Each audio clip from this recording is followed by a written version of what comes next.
if you're going to change an area, you do three things. Number one, you focus on it and you get clear and compelling vision for what you want.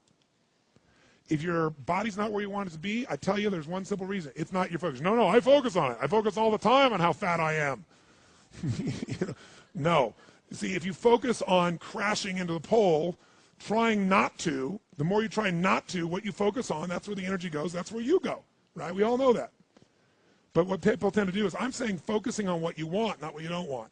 And not only just focusing on what you want, where you focus and say, well, I'd like to be strong, I'd like to be energetic, I'd like to be fit, it's focusing and making it compelling.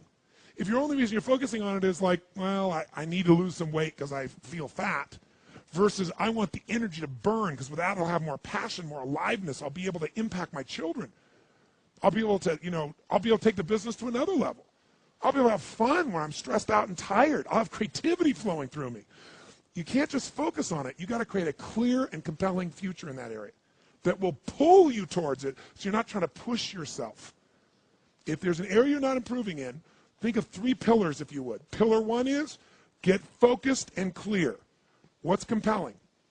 Where are you? Really? And don't lie.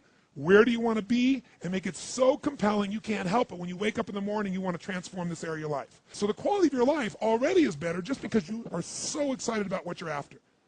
When you do that with your body or your emotions or your finances or time or any other area and you start focusing and you're clear, you're going to have energy. You're going to have drive. You're going to start to do something. How do you make sure what you do really works? You need the second pillar. And think of this as 3 pillars. Because, 2-legged stool is going to fall over. One leg, you can't sustain. Second pillar, you got to get the best. When I say get the best tools. Get the best map. Get the best mentor. What I'm looking for is, it's wonderful that you're focused and clear and excited, but if you're running east looking for a sunset, you got a problem. I don't care how much you believe, I don't care how much enthusiasm you have, you got the wrong tools. You got the wrong strategy. You got the wrong map. And so it's really critical in life, I believe, to get a map and get a mentor. Because the map very often changes, and the best mentor, somebody who's the best at what they do, they know the shortcuts, don't they? Or they know when the roads change. You don't get stuck hanging out, in the desert when you're trying to get to the ocean, metaphorically. So I've always focused on not just finding somebody good, but who's the best at it, who's got the best tools. Think of that first pillar as a target. You're crystal clear in the target. And now you got the toolbox, man. You got the best tools, not rinky-dink tools, the very best. And the way to get the best, by the way, that I've done it is model someone who's already successful. All the tools I come up with, some I've obviously created, but the foundation came by standing on the shoulders of other giants. I went out and found somebody that's already got the result. Why reinvent the wheel? Success leaves clues. Find the best, figure out what they're doing, do that. Alter it, find your view of it, but start with what already is working rather than starting from scratch and trial and error. But if you've got that focus, the target, and you got the toolbox, and you're still not getting what you want, it's because you got inner conflicts. That's the third pillar. You've got to resolve your inner conflicts. Because as I try to explain to you, 80% of success in anything is your psychology and 20% is the mechanics. So those inner conflicts are when you take 2 steps forward and you pull 3 steps back. Right? When you say, boy, I'm totally committed to this, but you don't follow through. This is my expertise, the why guy part. Why? Why do you keep saying you want this? You have crystal clarity and you have the tools and you're still not getting it, there's a conflict in you.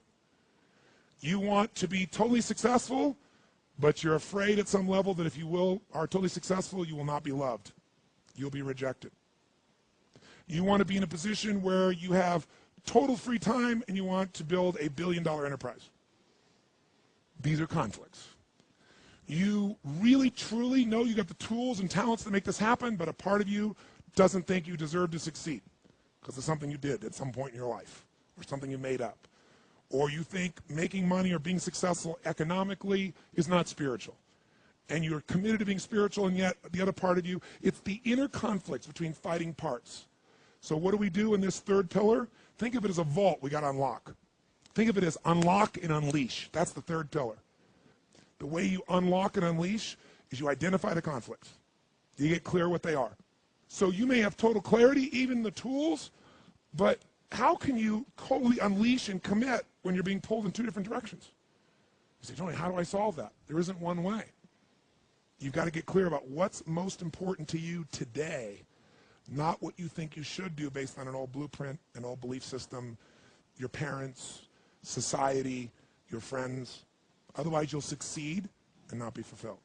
So once you identify the conflicts, now what you got to do is align. Align your life with what you really value. Align your life with what is most important to you. And then once you are in a position where you're aligned, guess what you'll do? Take action. You won't have to work at it. When everything's in alignment, there's nothing pulling you away, boom, you go for it. But when you say, I want a relationship, but at the same time, simultaneously, I want to be in a position where, I never have to, I only get what I want every moment, or I never have to commit to anything, then obviously you're never going to get there. That inner conflict must be resolved. Once you align and you take action, guess what's going to happen? You're going to achieve. And once you achieve, you succeed. When you succeed, I'll tell you what you got to add to it. Celebrate, right? And then contribute. Pay it forward, if you will, as corny as that sounds. Remember the movie? Pay it forward. Don't pay it back. Take what you've got, what you've learned, and bring it to someone else. And if you bring it to someone else, it continues that cycle of fulfillment, of joy, of meaning in your life. Everything works.